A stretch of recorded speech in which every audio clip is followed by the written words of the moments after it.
At exactly 7:30 a.m. every Monday morning, he wakes up from his wall-less bedroom, fold his bedding, put on what's left of what was once his favorite pair of all-stars.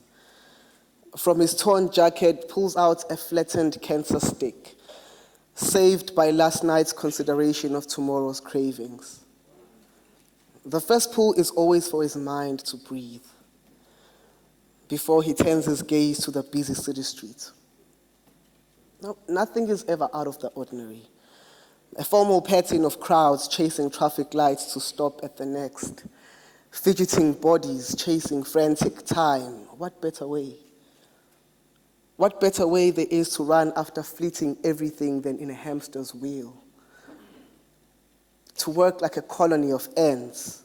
What better way for the system to perpetuate itself? It bothered him, the insistent routine, the discomforting shift out of character, the relentlessness of order. Somehow, this was all too much for a hopeless narcissist like him. But it always felt like something was missing that he was never a part of. As soon as the cancer stick burns to the filter, he would join the unsuspecting crowd commanded by the busy city street. There is a sense of belonging for him in this. He calls it the pride of the working class.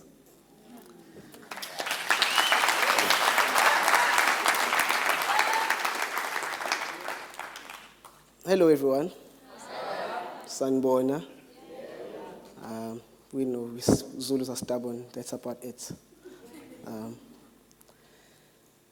So basically, my set will run according to those concepts. So the first one is that one: take me home. I miss everything broken about it for all the poignant reasons.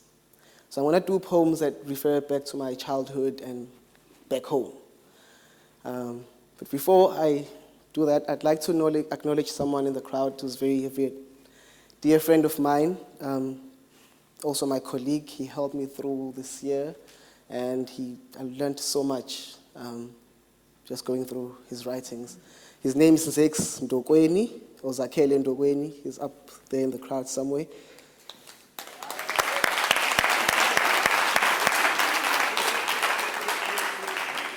Right, so the first one is titled Threads. It's about my childhood friends. Forest of falling trees. Parted islands seeking common ground. Even as little boys, we knew that our kite will someday conspire with the restless winds to break loose. That one day will sound like broken flutes when we cry for our mothers. Nevertheless, we stringed each other along past our curfews, and we woke before the sun, excited savagely to steal oranges from white suburb orange trees. We kept flat stones under our tongues to block well-deserved belt beatings. I still don't understand how I got to believe that ridiculous idea each time. We spoke to girls with dry words that stumbled all over our tongues. We had wet dreams behind our ears. Mischief spilled all over our childhood floors. But we had plans. We had dreams. We wanted to build homes with our brick cars, but we faltered too often. How time has lapsed by, and we did not see this one coming, this whole growing up thing. And so now we carry our gestures in our pockets for no sentiments. We have grown cynical with age, but we still trip over the grass knot traps we set for each other for childhood loves. The thing is, some of us have cracked at the pressure of manhood. So for everything that has found its ground and all that was left hanging, between euphemism and calling a spade when it takes that much to dig for the truth, we are threads pulling each other with childhood memories for idle comfort.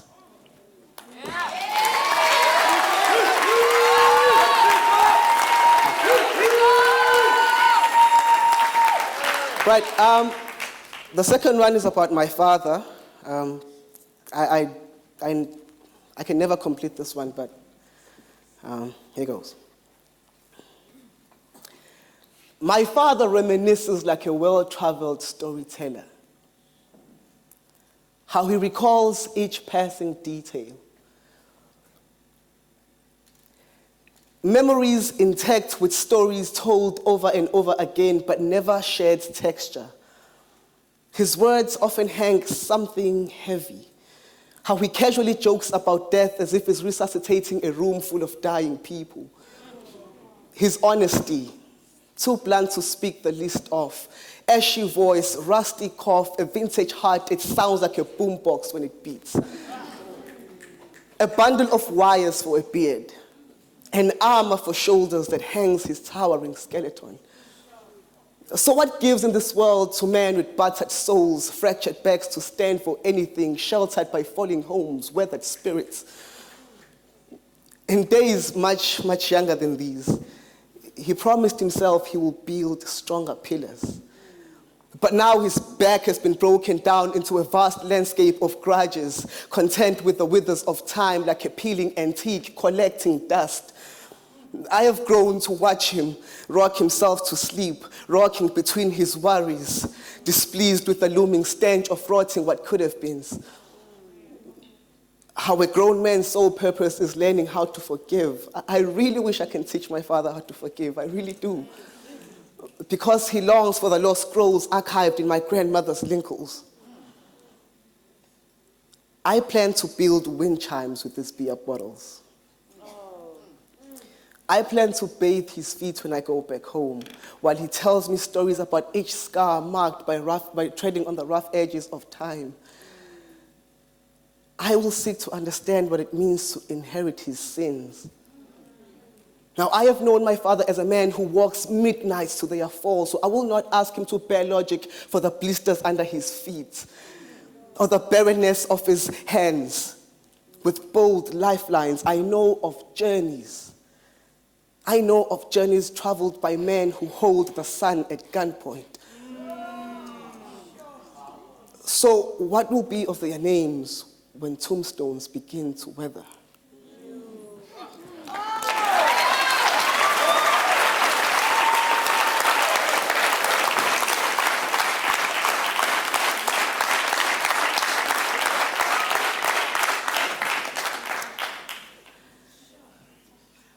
And I would like to teach my fellow brothers that sticking to your guns does not mean pulling the trigger.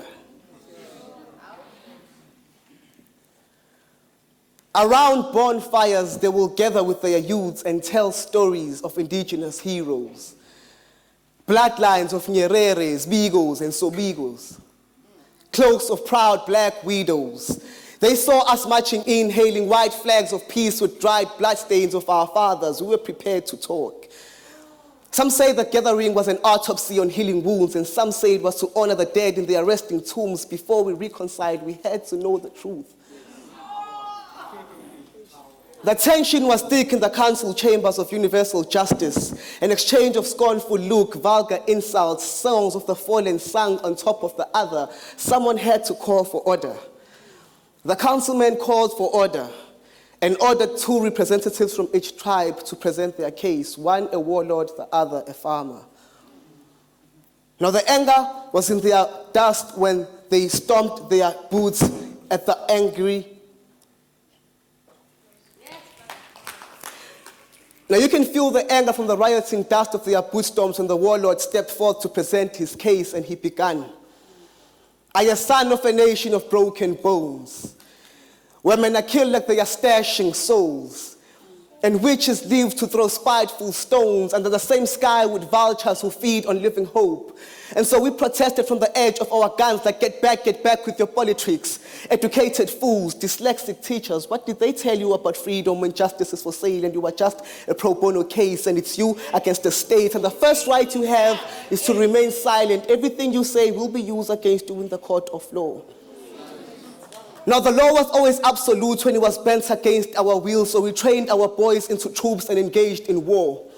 Because once upon a crazy government, a new age of medicinal experiment, and children were found in the guinea pigs. And so they found limbs of their young ones in the rivers that they drink from. So fly, you Blake Ravens, fly. And whoever shoots you down shall read. The beauty that a nation loses when it wages war against their people is their conscience. See, we were brothers turned enemies in the lands of the damned, breathing demons' breath. I'll be the first one to confess, councilman. I think we went too far with letting the devil show off. It wasn't anyone's war to claim victory over anyway. And so in our own ultimatums, we sold our prayer rugs for food, water, and petty survival. Silver and gold for blood, an eye for an eye. Die, die, soldier, die. You raped my sister with a loaded gun. Now run, run, boy, run, and tell your people that a civil war has just begun. Until killing is the only thing we can speak out of our senses. And all these stories we put our daughters to sleep with, they always begin with, it never used to be like this.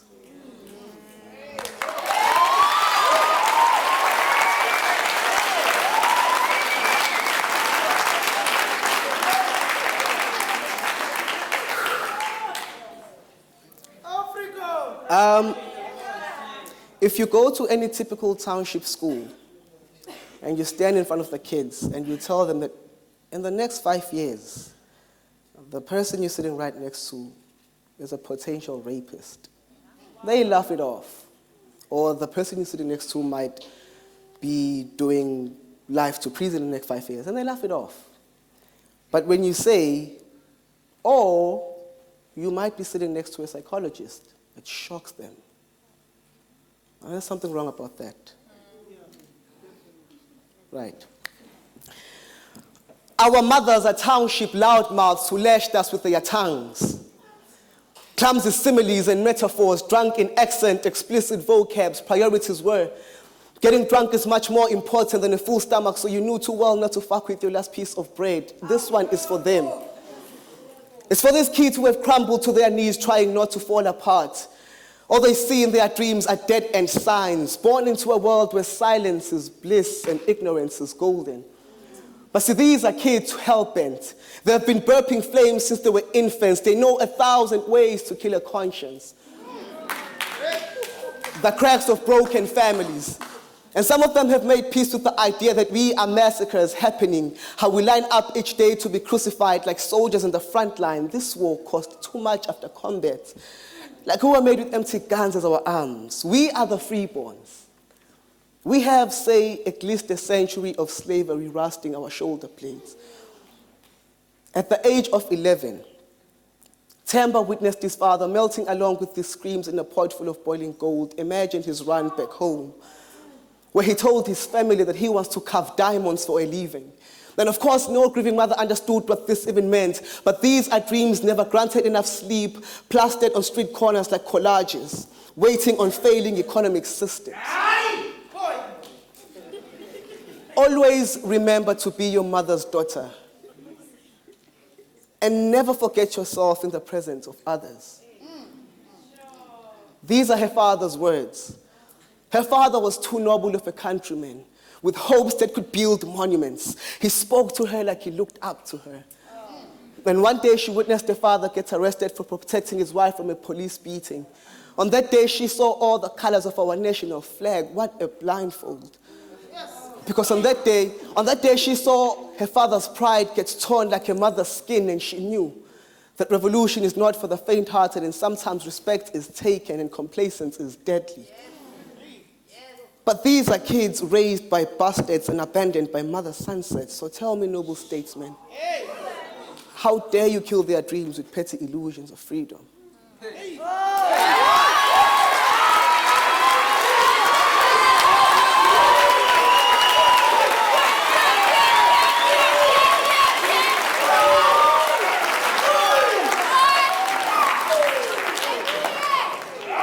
I'm just going to do one last piece. It's a very short one. I've experienced most grime sides of townships, so my writing revolves around that.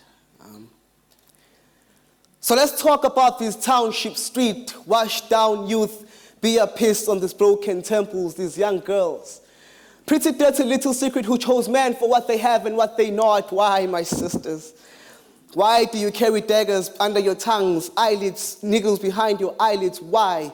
Why do you sink in your bones when your grandmothers taught you better? Thank you.